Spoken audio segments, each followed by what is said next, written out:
السلام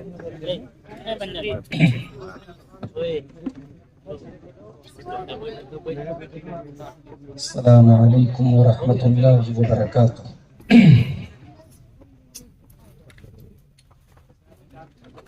الحمد للہ نحمده ونستعینه ونستغفره ونعوذ بالله من شرور أنفسنا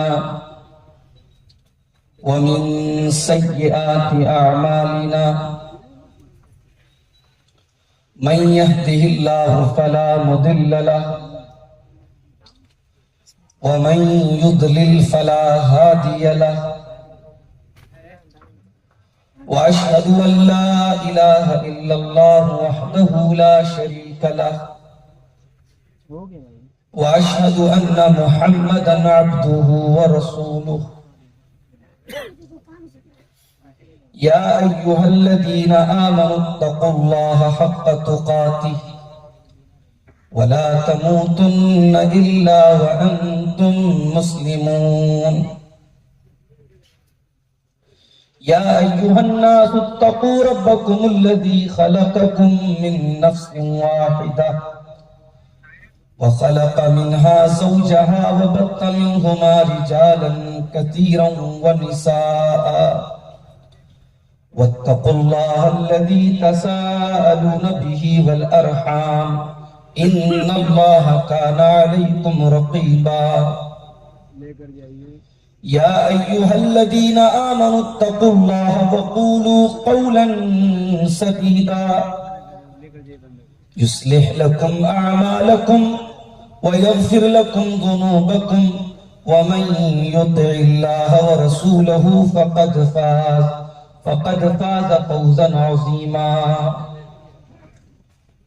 أما بعد، فإن خير الحديث كتاب الله، وخير الهدي هدي محمد صلى الله عليه وسلم، وشر الأمور محدثاتها، وكل محدثة بدعة، وكل بدعة ضلالة، وكل ضلالة في النار۔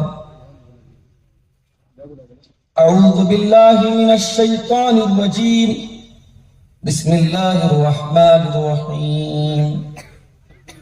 ألف لام ميم، أحسب الناس أن يتركوا أن يقولوا آمنا وهم لا يفتنون۔ صدر محترم، علماء کرام، جامعہ سلفیہ بنارس کی پہلی شاخ مدرسہ سلفیہ پرسا گوپال گنج کے معزز اساتذہ کرام، عزیز طلبہ، محترم بزرگوں، نوجوان بھائیوں، ماں اور بہنوں، پیارے بچوں،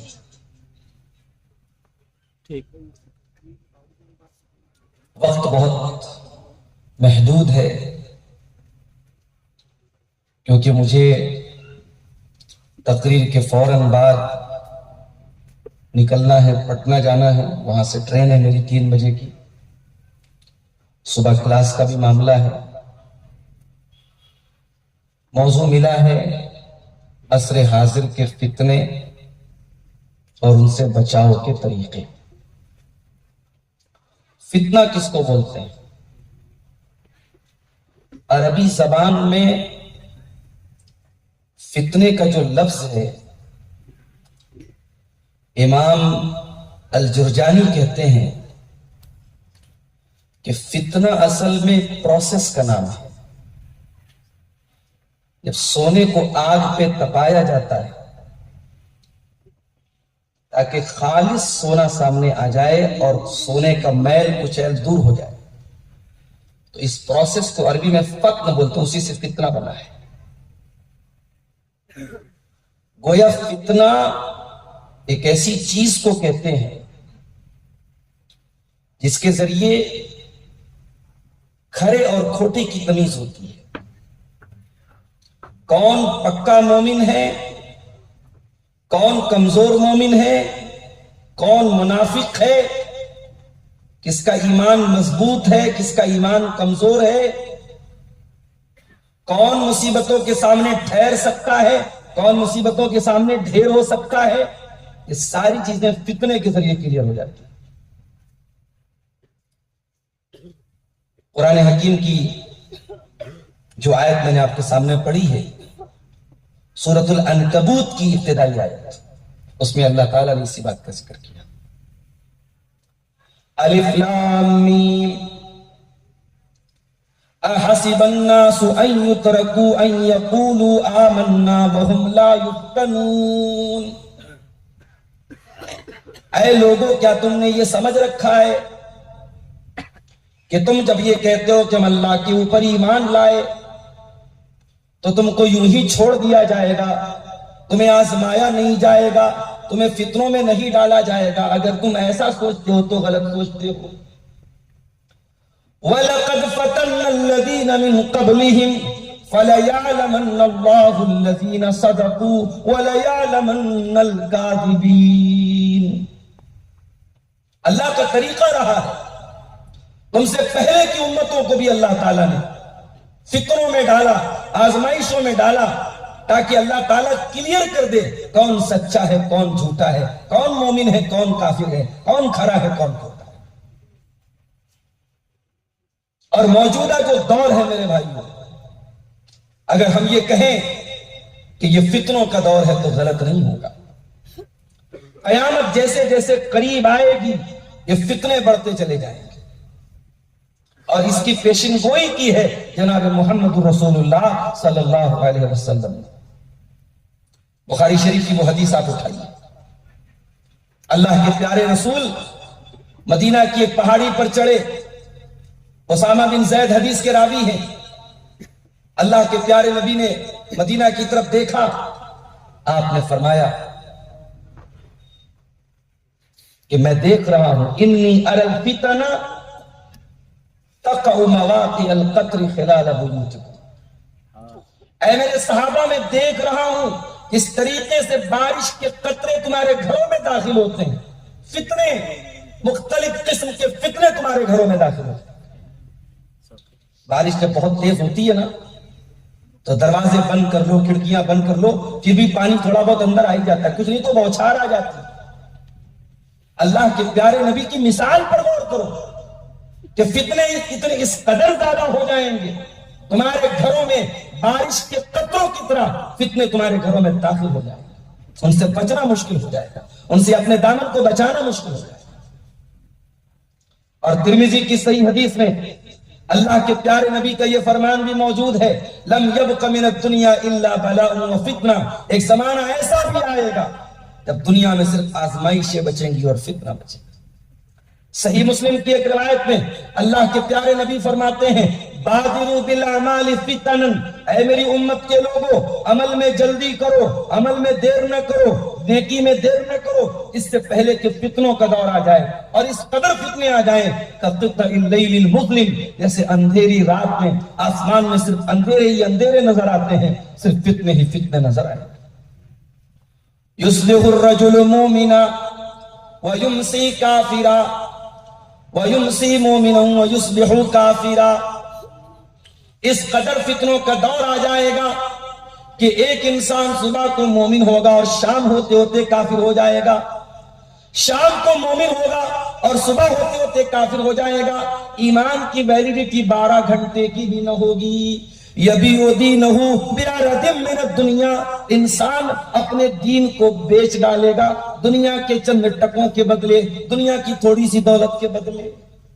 وہ دور آج ہم دیکھ رہے ہیں، ایمان حقیر ہو چکا ہے، مسلمان لڑکیاں مرتد ہو رہی ہیں بڑی تعداد میں، مسلمان لڑکے ان کے شاید مرتد ہونے کی خبریں ہم تک کم پہنچتی ہیں، اور شاید لڑکیوں کی طرح ان کے بارے میں ہمارے پاس خبر نہیں آتی، مگر ایک بڑی تعداد میں مسلمان لڑکے آپ کو مل جائیں گے جو نام کے تو مسلمان ہیں، جو مسلمان گھر میں پیدا ہوئے ہیں، مگر تہذیب کے اعتبار سے، ثقافت کے اعتبار سے، رہن سہن کے اعتبار سے، نفسیات کے اعتبار سے، مینٹلی، سائیکولوجیکلی اور کلچر کے اعتبار سے وہ اسلام سے بہت دور ہو چکے ہیں.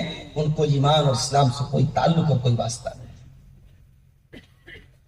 میرے بھائیو، اس دور کے فتنوں کی اگر ہم بات کریں، اس دور کا سب سے بڑا جو فتنہ ہے، جس کو امام ابن تیمیہ رحمۃ اللہ علیہ نے کہا تھا کہ دو قسم کے فتنے بڑے بڑے ہوں گے، ایک شبہات کا فتنہ اور ایک شہوات کا فتنہ. شبہات کا فتنہ، دین کے بارے میں نئے نئے ڈاؤٹس، نئے نئے شک، نئی نئی چیزیں جو دین کے متعلق لوگوں کے دماغ کو کنفیوز کر دیں، آج اس دور کا سب سے بڑا فتنہ ہے. آپ دیکھتے ہوں گے بعض نیوز چینل والے باقاعدہ ایسے لڑکوں کو پکڑتے ہیں جو اپنے آپ کو ایکس مسلم بولتے ہیں. نیوز چینل والے ایکس مسلم لڑکوں کو پکڑتے ہیں اور ان کے ذریعے اسلام کے بارے میں جو ان کے اعتراضات ہیں، اسلام پر جو گندے اور گھناؤنے الزامات ہیں، ان کو میڈیا میں پیش کرتے ہیں. اور یہ ہمارے میڈیا کا بڑا دوہرا چرتر ہے. بھائی بہت سارے ایسے لوگ بھی ہیں جو پہلے غیر مسلم سے اب اسلام لے آئے. بالی ووڈ کی بڑی بڑی سیلیبریٹیز، ہالی ووڈ کی بڑی بڑی سیلیبریٹیز، ساری زندگی کفر میں شرک میں گزارنے والے اسلام پر آئے. تو ذرا ان کو بھی تم اپنے نیوز چینل پر بلاؤ نا. اگر تم ایماندار ہو، تم پترکار ہو، تم میڈیا کا کام کرتے ہو، تم صحافہ پر جرنلزم کا کام کرتے ہو، ذرا ان کو بھی بلاؤ جو پہلے اسلام کو نہیں مانتے تھے. ذرا ان سے پوچھو تمہیں اسلام کے اندر کیا نظر آیا، اسلام کے اندر کون سی خوبی نظر آئی. کتنی بالی ووڈ ہالی ووڈ کی ہیروئنیں جن کے پاس نہ پیسے کی کمی تھی، نہ گلیمر کی کمی تھی، نہ شہرت کی کمی تھی، ساری دنیا ان کے ایک آٹوگراف کے لیے ترستی تھی، ایک فوٹو کے لیے ترستی تھی. کون سی ایسی چیز تھی، کون سی ایسی خاصیت تھی کہ ان عورتوں نے، ان اداکاراؤں نے اسلام کو قبول کیا اور نقاب میں رہنے لگی، برقعے میں رہنے لگی.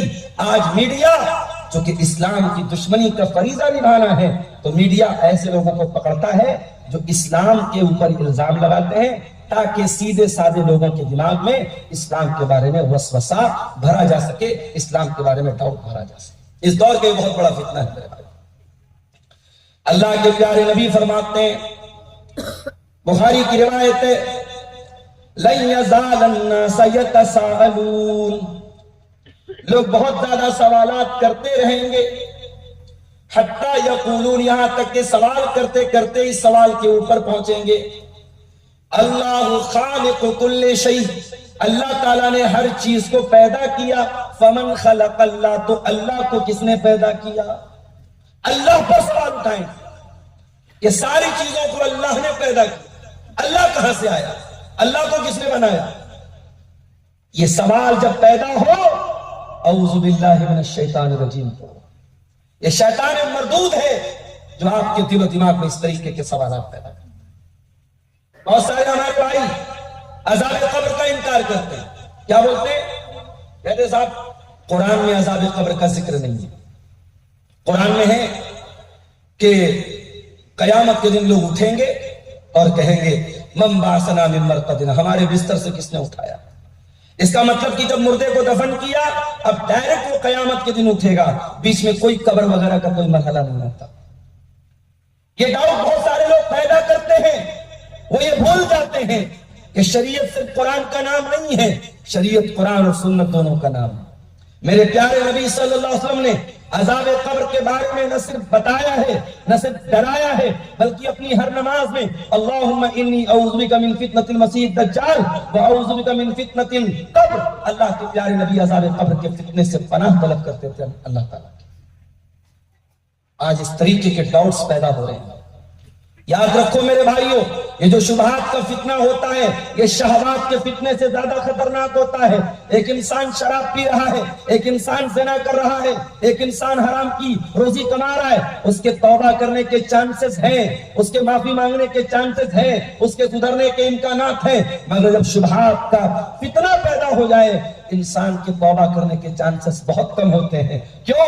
کیونکہ شبہات کا جو حملہ ہوتا ہے نا، وہ ڈائریکٹ دل کے اوپر ہوتا ہے. بخاری اور مسلم کی روایت ہے، حضرت عمر فاروق کے مجلس میں صحابہ کرام بیٹھے تھے. حضرت عمر نے کہا کہ کیا تم میں سے کوئی ایسا ہے اس نے اللہ کے پیارے نبی سے فتنوں کے بارے میں کوئی بات سنی ہو؟ بعض صحابہ نے کہا کہ ہاں ہم نے سنا ہے. حضرت عمر نے کہا نہیں، میں اس فتنے کی بات نہیں کر رہا ہوں جو انسان سے زندگی میں ہوتا رہتا ہے اور جو اس کے روزہ، نماز اور صدقہ خیرات کے ذریعے مٹا دیا جاتا ہے. میں اس فتنے کی بات نہیں کر رہا ہوں، میں تو اس فتنے کی بات کر رہا ہوں التی تموج کموج البحر، جو سمندر کی موجوں کی طرح خطرناک ہوگا، جو انسان کے دین و ایمان کو برباد کر دے گا. میں ان فتنوں کی بات کر رہا ہوں. سارے صحابہ خاموش ہو گئے. حضرت حذیفہ رضی اللہ تعالیٰ عنہ نے کہا کہ ہاں اے امیر المومنین حضرت عمر، میں نے سنا ہے اللہ کے نبی سے ان فتنوں کے بارے میں. حضرت عمر نے کہا للہ ابوک، اے حذیفہ تیرا باپ بہت خوش نصیب انسان ہے جس نے تجھ کو، تیری جیسی اولاد دنیا میں جس باپ کی آئی ہے وہ باپ بڑا خوش نصیب ہے. بتاؤ تم نے کیا سنا ہے؟ حضرت حذیفہ نے کہا میں نے اللہ کے پیارے نبی کو فرماتے ہوئے سنا ہے تارز الفتن علی القلوب کالحصیر عودا عودا، فتنے جب پیدا ہوں گے تو دل کے اوپر وہ فتنے وارد ہوں گے. اور جیسے چٹائی تیار ہوتی ہے، چٹائی کے ایک ایک تنکے سے چٹائی کو بنا جاتا ہے، تیار کیا جاتا ہے، وہ فتنے ایک ایک کر کے اکٹھے نہیں آئیں گے، ایک ایک کر کے انسان کے دل پر آئیں گے. فَأَيَّ قَلْبٍ أُشْرِبَهَا نُكِتَتْ فِيهِ نُقْطَةٌ سَوْدَاء وَأَيَّ قَلْبٍ أَنْكَرَهَا نُكِتَتْ فِيهِ نُقْطَةٌ بَيْضَاء. اب جو دل اس فتنے کو قبول کرے گا اس دل کے اوپر ایک کالا دھبا ڈال دیا جائے گا، اور جو دل اس فتنے کا انکار کر دے گا اس پر سفید دھبا، سفید پائن ڈال دیا جائے گا. اب دو ٹائپ کے دل ہو جائیں گے. ایک دل بالکل صاف ہوگا جو دل فتنوں کو قبول نہ کرے، جو قرآن و حدیث پر ڈٹا رہے، وہ صحابہ کرام کے منہج پر ڈٹا رہے، جو وقت کے فکروں سے اور میڈیا کے پروپیگنڈے سے اور یوٹیوب کے اسکالروں سے اور اسپیکروں سے دھوکہ نہ کھائے، جو دل قرآن و حدیث پہ جمع رہے. اللہ کے پیارے نبی فرماتے ہیں ما تضرہ فتنۃ ما دامت السماوات والارض، جب تک زمین و آسمان قائم ہے اس دل کا کوئی فتنہ اس دل کو بگاڑ نہیں سکتا. لیکن جو دوسرا دل ہوگا جو فتنوں کو قبول کرے گا اس پر کالے رنگ کے دبے پڑتے چلے جائیں گے، یہاں تک کہ حتی تصیرہ، یہاں تک کہ وہ کالا ہو جائے گا. اور کیسا ہو جائے گا؟ کلکوز مجخین، وہ الٹے برتن کی طرح ہو جائے گا. وہ دل الٹے پیالے کی طرح ہو جائے گا. پیالے کو الٹ کے رکھ دو، پانی ڈالتے جاؤ، پیالے کے اندر پانی جانے والا نہیں ہے.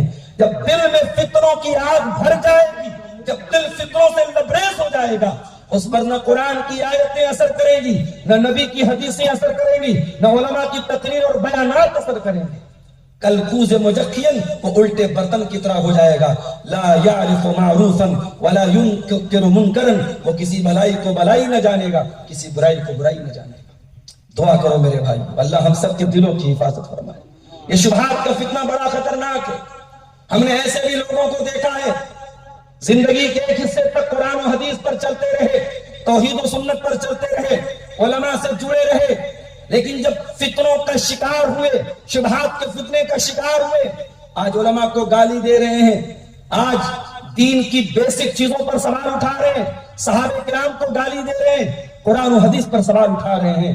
اللہ کی قسم یہ بڑا خطرناک فتنہ ہے، اس کو شبہات کا فتنہ کہا جاتا ہے. اور آگے بڑھیے، ایک بہت ہی خطرناک قسم کا فتنہ ہے شہوات کا فتنہ. شہوات کا فتنہ کس کو بولتے ہیں؟ جس کا تعلق انسان کی ڈیزائر سے ہو، انسان کی خواہشات سے ہو، انسان کی اچھاؤں سے ہو. یہ بے حیائی کا فتنہ، یہ عورتوں کے ننگے پن کا فتنہ، یہ مردوں کی نظروں کے غلط استعمال کا فتنہ، یہ زناکاری اور بدکاری کا فتنہ، یہ کیا ہے؟ یہ شہوتوں کا فتنہ ہے. میرے بھائیو، اسلام آپ کو اپنی شہوتوں کا استعمال کرنے کی اجازت تو دیتا ہے، مگر شہوتوں کو بے لگام کرنے کی اسلام اجازت نہیں دیتا ہے. اللہ کے پیارے نبی فرماتے ہیں حفت النار بالشہوات، اگر انسان کو جہنم میں جانا ہے، اگر جہنم کی آگ میں جلنا ہے تو وہ یاد رکھے کہ جہنم کو اللہ تعالیٰ نے شہوتوں سے گھیر دیا ہے.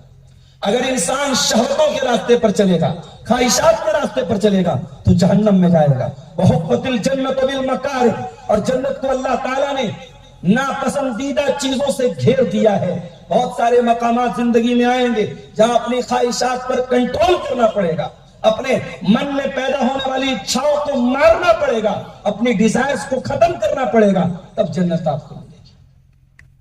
یوسف علیہ السلام کا واقعہ قرآن میں موجود ہے.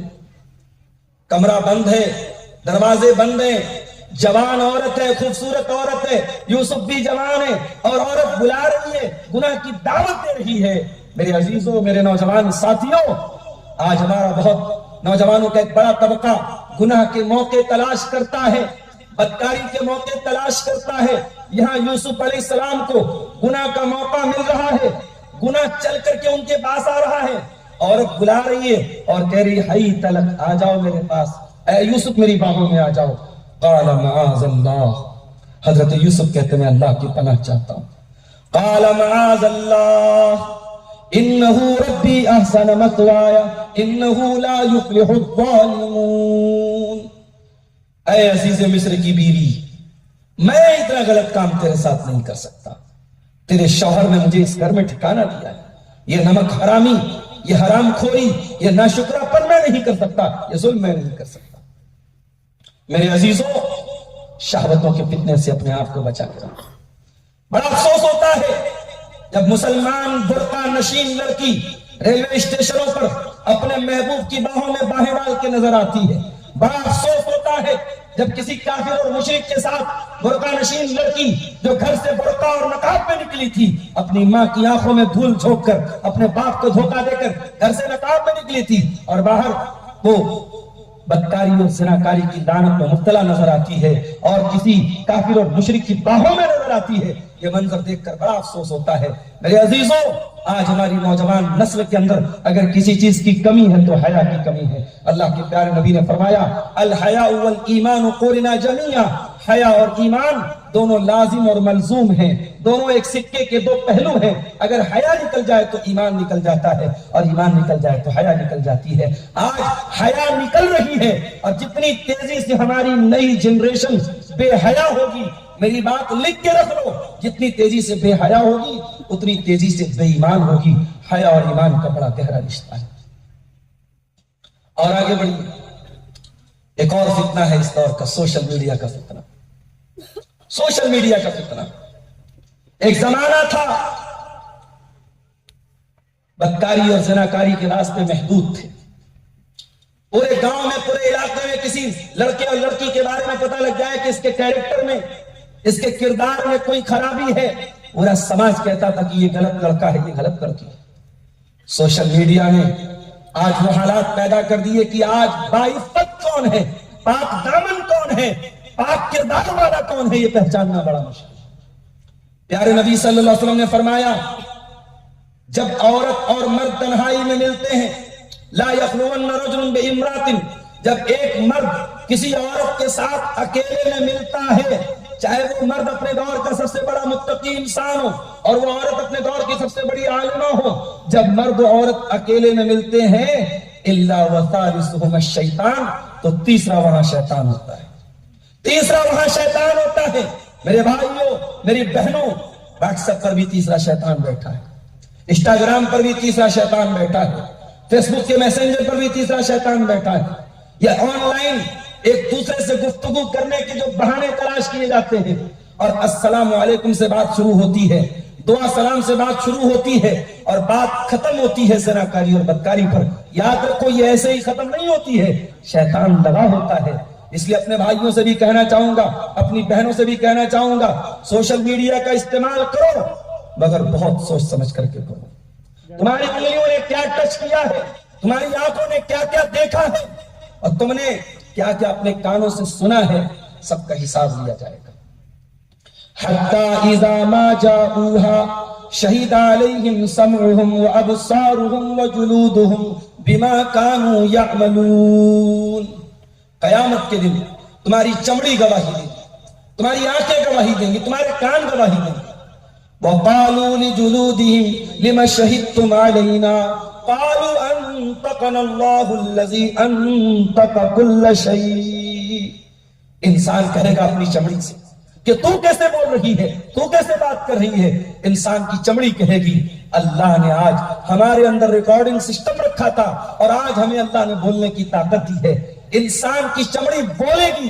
اس چمڑی سے انسان نے کیا کیا کیا, اس انگلی سے کیا کیا ٹچ کیا, انسان کا سارا کچا چٹھا اس کے اعضاء گواہی دیں گے. میرے بھائی, آج آپ سوشل میڈیا پر کوئی چیٹنگ کر کے اس کو ڈیلیٹ کر سکتے ہیں, براؤزر پہ کوئی چیز دیکھ کر کے اس کی ہسٹری کو ڈیلیٹ کر سکتے ہیں, اپنے فون کو پورا اس کو ڈیلیٹ کر سکتے ہیں, پورا ڈاٹا اس کا ختم کر سکتے ہیں, مگر وہ ڈاٹا جو اللہ کا ریکارڈ ہو رہا ہے اس کو کیسے ڈیلیٹ کرو گے؟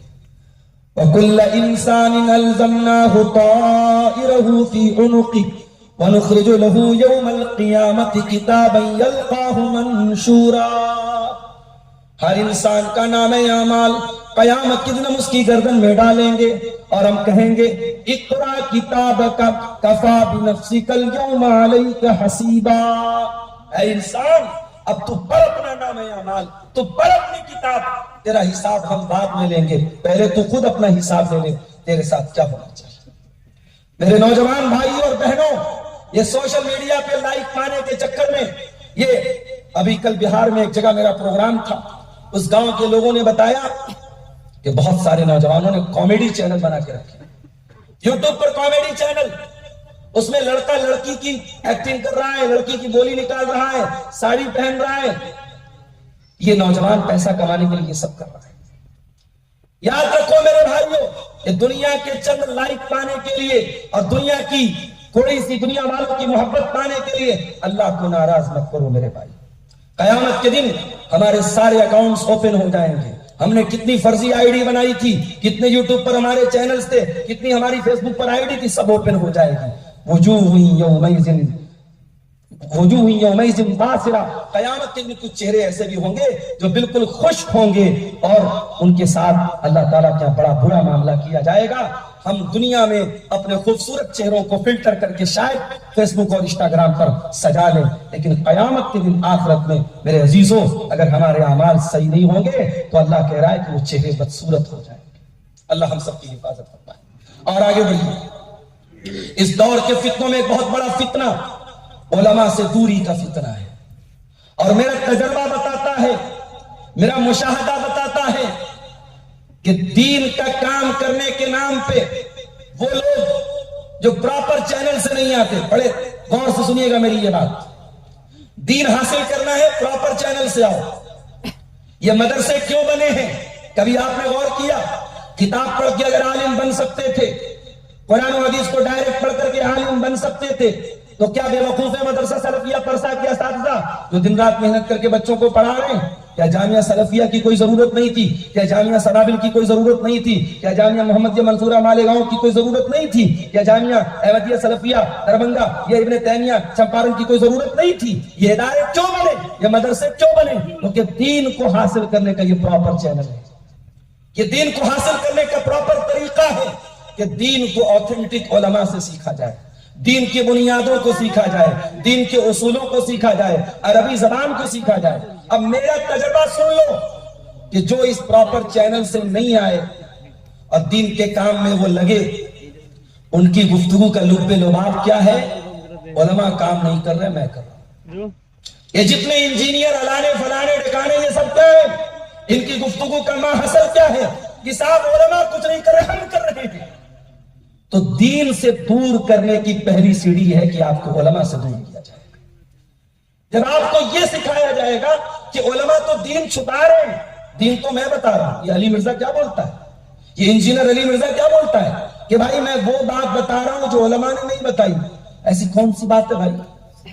دین کوئی سیکرٹ نہیں ہے, ہمارا دین کوئی غار کے اندر دفن نہیں ہے, دین بالکل اوپن ہے, دین بالکل کلیئر ہے. ہاں اگر علماء نے کسی ٹاپک پر بات نہیں کی ہے تو اس پر بات اس لیے نہیں کی ہے کیونکہ صحابہ نے سکھایا ہے کہ بات نہ کرو. بہت سے ٹاپک ایسے ہیں, صحابہ کے بیچ میں جھگڑے ہوئے, صحابہ کے بیچ میں اختلافات ہوئے, سلف سے لے کر آج تک جو علماء کا موقف رہا, وہ صحابہ کا موقف رہا, وہ تابعین کا موقف رہا کہ ہمیں کیا ضرورت ہے صحابہ کے آپس کے جھگڑوں میں پڑنے کی. صحابہ سب ہمارے نزدیک محترم ہیں, صحابہ سب جنتی ہیں. ہم صحابہ کا جب بھی ذکر کریں گے اچھے انداز میں کریں گے. ان کے درمیان اگر غلط فہمیاں ہوئی ہیں, جھگڑے ہوئے ہیں, اللہ تبارک و تعالیٰ ان سے حساب لے گا اور وہ اللہ کو حساب دیں گے. ہمیں جو سکھایا گیا ہمارے نبی نے اور اللہ نے یہ کہا وَكُلًّا وَعَدَ اللَّهُ الْحُسْنَىٰ، تمام کے تمام صحابہ جنتی ہیں، ہم اس پر ایمان رکھتے ہیں. اس میں کون سی غلط بات تھی میرے بھائی؟ اس میں کون سی غلط بات تھی کہ اس کی بنیاد پر یہ کہا جائے کہ صاحب ہم وہ بات بتا رہے جو علماء نہیں بتا رہے؟ میں واللہ کہہ رہا ہوں، میرا تجربہ بتاتا ہوں، نظریں اٹھا کے دیکھ لو کہ جو علی مرزا کو سننے والے لوگ ہیں، جو ڈاکٹر اسرار احمد کو سننے والے لوگ ہیں، جو اس طریقے کے غیر عالم لوگوں کو سننے والے لوگ ہیں، ان کی ذہنیت میں، ان کی مینٹیلٹی میں، ان کی مانسکتا میں پہلا فرق یہ آئے گا، وہ علماء سے بدزن ہو جائیں گے. ان کے حساب سے علماء کوئی کام نہیں کر رہے ہیں. یاد رکھو میرے بھائیوں، یہ علماء ہی ہیں جن کی بدولت دین ہمیں اور آپ کو مل رہا ہے. یہ نسل در نسل، جنریشن بائی جنریشن علماء ہی ہیں جن کے ذریعے ہمیں دین مل رہا ہے. اور یاد رکھو، جب علماء ختم ہو جائیں گے تو آپ کو دین سکھانے والے جاہل بچیں گے، اور جب جاہل دین سکھائیں گے تو پھر دین نہیں سکھائیں گے، پھر دین کے نام پہ چوچو کا مربع سکھائیں گے. اللہ کے پیارے نبی فرماتے ہیں، صحیح بخاری کتاب العلم کی روایت ہے کہ اللہ تعالیٰ علم کو اچانک نہیں اٹھائے گا، بلکہ اللہ تعالیٰ علماء کو اٹھا لے گا. اور جب علماء دنیا سے چلے جائیں گے، اتخذ الناس رؤوسا جہالا، لوگ جاہلوں کو اپنا سردار بنا لیں گے، جاہلوں کو اپنا سردار بنا لیں گے. اور جب جاہلوں کو سردار بنائیں گے اور جاہلوں سے فتویٰ پوچھیں گے، فَسُئِلُوا فَأَفْتَوْا بِغَيْرِ عِلْمٍ فَضَلُّوا وَأَضَلُّوا، تو یہ جاہل فتویٰ دیں گے اور خود بھی گمراہ ہوں گے اور دوسروں کو بھی گمراہ کریں گے. اس لیے علماء سے جڑ کے رہو میرے بھائیوں. ابھی مجھے بتایا گیا یہاں پہ پروگرام کے پہلے مغرب اور عشاء کی نماز جمع کر کے پڑھی. اب ظاہر ہے مدرسے کے اندر یہ کام ہوا، علماء موجود ہیں. ایک آدمی پیچھے سے چلانے لگا کہ صاحب یہ بہت غلط کام ہو گیا. کیا یہ طریقہ تھا؟ یہ طریقہ تھا کہ ہم نے سمجھ رکھا ہے کہ اہل حدیث صرف سینے پر ہاتھ باندھنے کا نام اور رفع الیدین کرنے کا نام ہے؟ نہیں میرے بھائی، اہل حدیث پورے ایک لائف سٹائل کا نام ہے. اگر آپ کو وہ طور طریقہ نہیں آتا جو محدثین کا تھا، اگر آپ کو وہ تہذیب، وہ تمیز، وہ شائستگی، وہ سلیقہ نہیں آتا جو ہمارے علماء نے ہمیں سکھایا ہے، تو معاف کیجئے، صرف سینے پر ہاتھ باندھنے کا نام سلفیت اور اہل حدیثیت نہیں ہے. علماء موجود ہیں اور آپ پیچھے سے چلا رہے ہیں. آپ کو معلوم ہے کہ بغیر کسی بارش کے، بغیر کسی خوف کے بھی اللہ کے پیارے نبی نے 2 نمازوں کو جمع کیا. بخاری کی روایت ہے عبداللہ ابن عباس. وہ کب جمع کیا آپ نے؟ جب آپ کوئی ایسی ایمرجنسی آ جائے، کوئی ایسا کام پڑ جائے کہ مغرب کے ٹائم آپ وہ کام شروع کریں گے اور ہو سکتا ہے کام لمبا کھنچ جائے، عشاء تک آپ کو موقع نہ ملے. آپ مغرب اور عشاء کو پڑھ لیں، آپ اپنے گھر میں پڑھ لیں، سفر کی کوئی قید نہیں ہے، جواز ملتا ہے اس کا. اور تمام بڑی بڑی کانفرنسوں میں یہاں سے لے کے پاپڑ تک ہماری جماعت کے کبار علماء کی موجودگی میں 2 نمازوں کو جمع کیا گیا. اور جو اگر امام پڑھانے والا مقیم ہے وہ 4 پڑھے گا، اگر مقیم نہیں ہے مسافر ہے تو وہ 2 پڑھے گا، اگر وہ 2 پڑھائے گا، پیچھے پڑھنے والے جو علاقے کے رہنے والے لوکل لوگ ہیں وہ اٹھ کر کے 2 پوری کریں گے. یہی طریقہ ہے میرے بھائی. آپ علماء سے سوال نہیں کریں گے، آپ چلانے لگیں گے، آپ چیخنے لگیں گے. معاف کرنا میرے بھائی، یہ اہل حدیثیت نہیں ہے، یہ سلفیت نہیں ہے. اللہ کے پیارے نبی نے فرمایا لیس منا من لم یرحم صغیرنا ولم یوقر کبیرنا ولم یعرف لعالمنا حقہ، کہ 3 کام جو نہ کرے وہ میری امت کا انسان نہیں ہے، اس کو میری امت سے تعلق جوڑنے کی ضرورت نہیں ہے. جو چھوٹوں سے پیار نہ کرے، جو بڑوں کا احترام نہ کرے، اور جو علماء کو ان کا حق نہ دے. علماء کو ان کا حق دیجیے میرے بھائی. آپ خود مفتی نہ بنیے. اور اسی لیے میں اس دور میں خاص طور سے کہتا ہوں، یہ انٹرنیٹ اور گوگل اور سوشل میڈیا یہ آپ کو بہت سارے سوالوں کا جواب دے سکتے ہیں، مگر آپ کو اگر ڈاکٹر بننا ہے تو آپ کو نیٹ کا ایگزام پاس کرنا پڑے گا. انٹرنیٹ اور گوگل پہ کتابیں پڑھ کے آپ ڈاکٹر تو نہیں بن سکتے، انجینئر تو نہیں بن سکتے. اس کا ایک طریقہ ہے. دین کا مسئلہ آ جائے، آپ گوگل کو اپنا ٹیچر نہ بنائیں میرے بھائی، آپ یوٹیوب کو اپنا ٹیچر نہ بنائیں، آپ علماء کو اپنا ٹیچر بنائیں، اوتھینٹک علماء سے جڑیں. اور فتنوں کے اس دور میں جبکہ بہت سارے ایسے مسائل ہمارے سامنے آتے ہیں کہ جو دیکھنے میں کچھ ہوتے ہیں ان کی حقیقت کچھ ہوتی ہے. بہت ساری ایسی طاقتیں ہیں. فلسطین کا مسئلہ چل رہا ہے، ہمیں لگ رہا ہے صاحب وہ فلسطین کے لیے لڑ رہی، وہ فلسطین کے لیے نہیں لڑ رہی ہیں. بہت ساری ایسی طاقتیں اور قوتیں ہیں جن کا مقصد اس امت کو قتل کرنا ہے، اس امت کو مارنا ہے، اس امت کے بچوں کو مارنا ہے، اور وہ اپنے آپ کو فلسطین کا اور مسجد اقصیٰ کا ہمدرد قرار دیتی ہیں. ان فتنوں کو پہچانیں گے آپ کے علماء، اور آپ کو یہ بات تب پتہ لگے گی جب آپ اپنے علماء سے جڑیں. اور آگے بڑھیے، وقت میرے پاس بہت کم ہے۔ اس امت کا بہت بڑا فتنہ مال کا فتنہ ہے، مال کا فتنہ، پیسہ کمانا ہے چاہے جیسے کمایا جائے۔ یہ ڈریم 11 کے ذریعے پیسہ کمانا، یہ کرپٹو کرنسی کے ذریعے پیسہ کمانا، یہ شیئر مارکیٹ میں بغیر جانکاری کے الٹی سیدھی طریقوں سے پیسہ کمانا، یہ جتنے آن لائن جوئے اور سٹے کے ایپ ہیں یہ سارے حرام طریقے ہیں، اور آج مسلمان ان سے پیسہ کما رہا ہے۔ حالات یہ ہیں، اسی بہار میں آپ کے بہت قریب میں علاقہ مدھوبنی کا علاقہ ہے، وہاں سے ایک صاحب نے مجھے فون کیا، بہن بیمار تھی، علاج کے لیے 20-25 ہزار روپے کی ضرورت تھی۔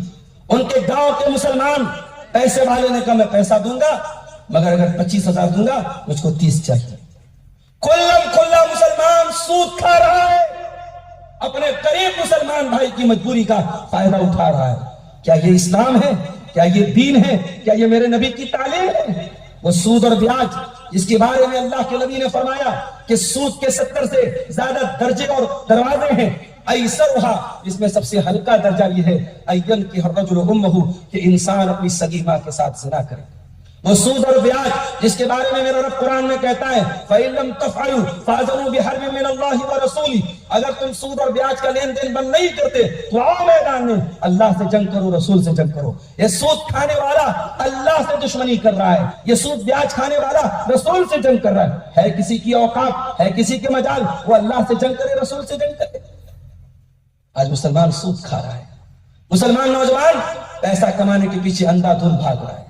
میرے بھائی پیسہ کماؤ، آج ہماری قوم کو پیسے والوں کی ضرورت ہے، آج امیروں کی ضرورت ہے۔ یہ مسجدیں، یہ مدرسے، یہ دعوتی کام، اس کے لیے مال کی اور سرمایہ کی ضرورت ہے۔ پیسہ کمانا منع نہیں ہے، مگر حلال طریقے سے پیسہ کماؤ، یہ سود اور بیاج اور سٹے بازی سے پیسہ نہ کماؤ۔ اور ایک بات اور یاد رکھو، بڑی موٹی بات، بڑی بنیادی بات، انسان کی پیسہ کمانے کی ہوس کبھی پوری نہیں ہو سکتی۔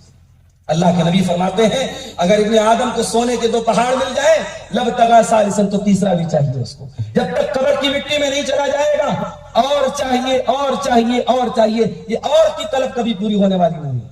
اس لیے اللہ کے پیارے نبی صلی اللہ علیہ وسلم فرماتے ہیں 3 چیزیں اپنے اندر پیدا کر لو، کامیاب ہو جاؤ گے۔ قد افلح من اسلم ورزق کفافا وقناہ اللہ بما آتا، اگر اللہ نے اسلام کی دولت سے نوازا ہے اور اتنی روزی مل رہی ہے جس میں بال بچوں کا پیٹ بھر جا رہا ہے، اور اللہ نے جتنی روزی دی ہے اس پر سکون آپ کو حاصل ہے، قناعت آپ کو حاصل ہے، اللہ کے نبی فرماتے وہ انسان کامیاب ہے۔ اس دور کے فتنوں میں بہت بڑا فتنہ عورت کا فتنہ ہے۔ بنی اسرائیل کا پہلا فتنہ عورت کی وجہ سے، حابیل اور قابیل کے درمیان ہونے والا جھگڑا عورت کی وجہ سے۔ عورت اگر دین سے دور ہو جائے، عورت اسلام سے دور ہو جائے، عورت من سے دور ہو جائے، انسانیت سے دور ہو جائے، تو یہ بہت بڑا فتنہ بن جاتی ہے۔ میری ماں اور بہنوں، بڑے ادب کے ساتھ کہنا چاہوں گا، فتنہ نہ بنو، فتنہ نہ بنو، آبرو بنو، عزت بنو۔ اگر آپ دین کے راستے پر چلو گی، آپ سے قیمتی دنیا کی کوئی دولت نہیں ہے۔ اور علامہ اقبال کہتے ہیں وجود زن سے ہے تصویر کائنات میں رنگ، اسی کے ساتھ سے ہے زندگی کا سوز دروں۔ علامہ اقبال کہتے ہیں دنیا سے عورت کو نکال دو، دنیا بلیک اینڈ وائٹ ہو جائے گی، دنیا کی خوبصورتی ختم ہو جائے گی۔ اور قرآن بھی یہی بات کہتا ہے، میرے نبی کی حدیثیں بھی یہی بات کہتی ہیں۔ اللہ کے نبی فرماتے ہیں الدنیا متاع وخیر متاع الدنیا المرأة الصالحہ، دنیا کی سب سے قیمتی دولت نیک عورت ہے۔ اے میری ماں اور بہنوں، دیندار بنو۔ واللہ آج ہماری قوم کو دیندار عورتوں کی ضرورت ہے۔ دیندار عورت اگر گھر میں آئے، بہو بن کے آئے، بیوی بن کے آئے، گھر کو 4 چاند لگا دے گی۔ ایک توحید والی عورت اگر واقعی میں توحید پر آ جائے تو سمیہ بن سکتی ہے، جو جان تو دے دے گی مگر اسلام سے سمجھوتا نہیں کرے گی۔ ایک ایمان والی عورت اگر واقعی میں ایمان والی بن جائے تو وہ دیناریہ بن سکتی ہے، جس نے اپنے بیٹے کی شہادت کے بعد، اپنے بھائی کی شہادت کے بعد، اپنے شوہر کی شہادت کے بعد کہا تھا کہ مجھے میرے نبی کا دیدار کراؤ، اور جب نبی کا دیدار کیا تھا تو کہا تھا کل مصیبت بعدک جلل، اے اللہ کے رسول آپ اگر زندہ ہیں، آپ باحیات ہیں، آپ موجود ہیں، تو میرے باپ کا، میرے بھائی کا، میرے شوہر کا مر جانا اتنا بڑا صدمہ نہیں ہے، یہ سارے صدمے میں برداشت کرنے کو تیار ہوں۔ دیندار عورت دنیا کی سب سے قیمتی دولت ہے، اور عورت جب دین سے دور ہو جائے، جب بے حیا اور بدکار بن جائے، اللہ کے نبی فرماتے ہیں ما ترکت فتنة اضر علی الرجال من امتی من النساء، میں نے اپنی امت کے مردوں کے لیے عورت سے خطرناک کوئی فتنہ نہیں چھوڑا۔ اس دور کے فتنوں میں، اب میرے پاس صرف 10 منٹ باقی ہے، اس دور کے فتنوں میں ایک بہت بڑا فتنہ اختلاف کا فتنہ ہے۔ آج امت میں کس قدر اختلاف ہے، ہر فرقہ اپنے آپ کو حق پر بولتا ہے، ہر جماعت اپنے آپ کو صحیح بولتی ہے، سب کے اپنے اپنے علماء ہیں، سب کا اپنا اپنا اسٹیج ہے، سب کا اپنا اپنا نعرہ ہے، آؤ یہ اہل حدیث کا اسٹیج ضرور ہے، ہم اپنے آپ کو اہل حدیث ضرور کہتے ہیں، مگر ہم آپ سے یہ نہیں کہتے کہ آپ دور ہو جاؤ، آپ دور ہو جاؤ، آپ آؤ، ہم آپ کو اتحاد کی دعوت دیتے ہیں، اور ہم یہ نہیں کہتے کہ ہماری طرف آ جاؤ، ہم کہتے آؤ، پلیٹ فارم وہی ہے جو 1400 سال پہلے ملا تھا، وَاعْتَصِمُوا بِحَبْلِ اللَّهِ جَمِيعًا، اللہ کی رسی کو مل کر کے تھام لو۔ نبی نے فرمایا انی قد ترکت فیکم شیئین لن تضلوا بعدہما، دو چیزیں تمہارے بیچ میں چھوڑ کے جا رہا ہوں، جب تک پکڑے رہو گے گمراہ نہیں ہو سکتے، اللہ کی کتاب اور میری سنت، آؤ انہی دونوں چیزوں کو تھام لو۔ یہی دو چیزیں آج بھی اتحاد پیدا کر سکتی ہیں۔ میرے پیارے نبی نے فرمایا تھا جو تم میں سے میرے بعد زندہ رہے گا بہت اختلاف دیکھے گا، جب اختلاف کا دور آ جائے فعلیکم بسنتی وسنت الخلفاء الراشدین المہدیین، تو اختلاف کے وقت میری سنت کو تھام لینا اور میرے خلفاء راشدین جس طریقے سے میری سنت پر چلتے رہے ہیں تم بھی چلتے رہنا۔ اب آئیے، پرابلم تو میں نے بتا دیا، سولوشن کیا ہے، حل کیا ہے، ان فطروں سے بچنے کا طریقہ کیا ہے؟ پہلی بات، علم حاصل کرو، فتنوں کا علم حاصل کرو۔ حضرت حذیفہ رضی اللہ تعالیٰ عنہ کہتے ہیں کہ لوگ اللہ کے رسول سے اچھی اچھی باتیں پوچھتے تھے، یسألون عن الخیر، لوگ خیر کے بارے میں پوچھتے تھے، وَكُنْتُ أَسْأَلُهُ عَنِ الشَّرِّ، اور میں پیارے نبی سے شر کے بارے میں پوچھتا تھا۔ اگر آپ فطروں سے بچنا چاہتے ہیں، کسی مستند عالم کا درس سنیے فتنوں کے اوپر، صحیح بخاری میں کتاب الفتن موجود ہے، صحیح مسلم میں کتاب الفتن موجود ہے، ترمذی ابو داؤد میں کتاب الفتن موجود ہے۔ فتنوں کے بارے میں نبی نے کیا فرمایا اور نبی کی ان باتوں کا کیا مطلب ہے، یہ علماء سے سیکھیے اور جانیے، یہ پہلا کام ہمیں کرنا ہے۔ جتنا آپ علم حاصل کریں گے اتنا فتنوں سے بچیں گے۔ دوسرا کام، فتنوں کے اس دور میں جہاں تک ممکن ہو اپنے آپ کو اپنے گھر تک محدود رکھو۔ فتنوں کے دور میں بہت زیادہ ادھر ادھر جانا اور بہت ساری گفتگو اور بہت ساری، آج کیا ہے صاحب، بعض لوگ کا منہج کیا ہے، ان کا اسٹیٹس سنو، اسٹیٹس پر ایسے آدمی کی تقریر لگا کے بیٹھے ہیں جو آدمی غلط ہے، صحابہ کو گالی دینے والا، ان سے پوچھو بھائی یہ تم نے اسٹیٹس کیوں لگایا؟ کہتے صاحب ان کی بات یہ والی تو اچھی ہے۔ تو میں نے کہا یہ والی بات تو اچھی ہے مگر اور باتیں تو بہت گڑبڑ ہیں۔ تو بولتے ہیں کہ صاحب ہم جو ہے نا صحیح بات کو لے لیتے ہیں اور غلط بات کو چھوڑ دیتے ہیں۔ یہ منہج کس نے بتایا بھائی کہ صحیح بات لے لو غلط بات کو چھوڑ دو؟ جب آپ کسی سے دین سیکھتے ہیں تو یہ بہت بڑی ذمہ داری ہے، جس سے آپ دین سیکھ رہے ہیں اس کو دین کا ٹیچر بنا رہے ہیں، وہاں آپ یہ اصول لاگو نہیں کر سکتے صحیح بات لے لو غلط بات چھوڑ دو۔ اور یہ ٹیلنٹ آپ کے اندر کہاں سے آیا، یہ ڈیفرنس آپ کیسے کریں گے، یہ فرق آپ کیسے کریں گے، کیا صحیح ہے کیا غلط ہے؟ پتہ لگا ایک اسکالر ہے، اس کی کوئی بات آپ کو اچھی لگی، آپ نے اسٹیٹس لگایا، آپ کے رشتہ داروں نے اس کو سنا، آپ کے بھائیوں نے سنا، بہنوں نے سنا، لوگ اس کو سننے لگے، پتہ لگا وہ انسان ایک بات صحیح کر رہا تھا اور دوسری بات اتنی خطرناک کر رہا تھا، آپ کے دین سے آپ کو خارج کرنے والی بات کر رہا تھا، اسلام سے نکالنے کی بات کر رہا تھا۔ اس لیے میرے عزیزوں، آپ اپنے وقت کی قدر کرو اور صحیح چیزوں کو پڑھو، صحیح چیزوں کو جانو۔ اتنا ٹائم نہیں ہمارے پاس کہ ہم سب کو سنیں گے اور صحیح کو چھاٹ دیں گے، غلط کو چھاٹ دیں گے اور صحیح کو لے لیں گے، اتنا وقت ہمارے پاس نہیں ہے۔ اللہ کے پیارے نبی نے فرمایا الزموا اجواف البیوت، جب فتنوں کا دور آ جائے اپنے گھروں کو لازم پکڑو، وَكُونُوا كَخَيْرِ ابْنِ آدم، اور آدم کے دو بیٹوں میں جو بیٹا اچھا تھا، آدم کے دو بیٹوں میں جھگڑا ہوا تھا نا حابیل اور قابیل میں، تو قابیل نے کہا تھا کہ میں تجھے قتل کر دوں گا، تو حابیل نے کہا تھا کہ اگر تو قتل کرنے کے لیے آگے بڑھے گا تب بھی میں ہاتھ آگے نہیں بڑھاؤں گا۔ تو اللہ کے رسول نے کہا کہ دونوں بھائیوں میں جو بہتر تھا، جو فتنے سے اپنے آپ کو جس نے بچا کے رکھا، اس کی طرح ہو جاؤ، فتنوں کی آگ میں ہاتھ نہ ڈالو۔ آج اپنی گلی کے مسئلے حل نہیں کر رہا، اپنی مسجد کے مسائل کو حل نہیں کر رہا، اپنے محلے اور اپنے ملک اور سماج کے مسائل کو حل نہیں کر رہا، اور بیٹھ کر کے سعودی عرب اور دبئی اور فلسطین اور اسرائیل اور فلانا ڈکانا سارے مسائل تو بیٹھ کے حل کر رہا ہے۔ تو ابھی تو اپنے گلی کی سیاست کا تیرے پاس کوئی سولوشن نہیں، تو انٹرنیشنل پالیٹکس پر باتیں کر رہا ہے۔ تو فتنوں کے دور میں بہت زیادہ چیزوں میں اپنے آپ کو انوالو مت کرو.